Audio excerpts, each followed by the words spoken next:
ভাইয়া তুমি এখানে কি করছো? আর তোমার সাথে এই মেয়েটিকে? আরে তোমাকে এই মেয়েটি ভাই কেন বলছে? তোমার তো কোনো বোনই নেই। এই মেয়ে, কে তুমি? আমি তোমাকে চিনি না, আর এটা আমার ওয়াইফ হয়। কি? এটা তোমার ওয়াইফ? আর বাসায় যে তুমি ভাবিকে রেখে এসেছো তার কি হবে? তুমি ভাবিকেও ঠকাচ্ছ আর সাথে এই মেয়েটিকেও ঠকাচ্ছ। তুমি আরেকটা বিয়ে করে রেখেছো আর তুমি আমাকে কিছুই জানাও নাই, তুমি আমাকে এভাবে ধোকা দিচ্ছ? ভাইয়া তোমার একটা সাজানো সংসার আছে, কত সুন্দর একটা বউ আছে, আর তুমি তারপরে একে বিয়ে করেছো। আরে ভাই, আপনারা ভাই বোন মিলে এখানে কি করছেন? আর এই নতুন মহিলাটাকে, আমাদের ভাবি কোথায়? আরে ভাই, তুমি কে?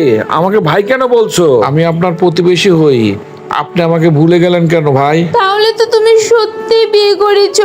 আমি তোমার সাথে আর একটা সেকেন্ডও থাকতে চাই না, আমি তোমাকে ছেড়ে চলে গেলাম। আরে দিদি দাঁড়ান, এতক্ষণ আমরা প্র্যাঙ্ক করছিলাম।